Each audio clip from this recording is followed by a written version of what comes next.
I don't think we could have ordered it any better. If Goldilocks was a farmer in southern Saskatchewan, she might say the amount of rainfall she's had in her fields is just right. That seems to be the consensus. It's coming slowly over multiple days, so it's all soaking in. Everybody I've talked to is kind of seeing the same thing. The neighbors, the mood is lighter. We're all in a better mood because you're always on a little bit of pins and needles when you're going into a season drier than you'd like. Over the last few years, Saskatchewan has suffered from several consecutive droughts.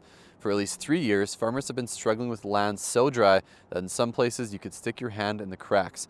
But this rainfall could change that. This is probably the first time you could say that a multi-million-dollar rain happens the 1st of May, because usually you're looking for those in June, but we were so dry that this one is huge for the whole industry. It's been steady enough and strong enough to sink deep into the soil. And it's been more rain on McCreary's land in the past 10 days than 2 of the last 3 years, he says.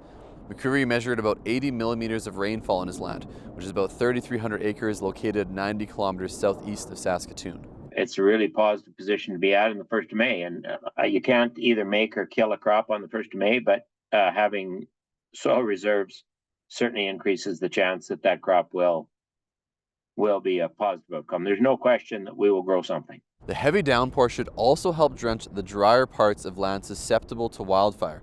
Saskatoon Fire says this one was caused by careless smoking.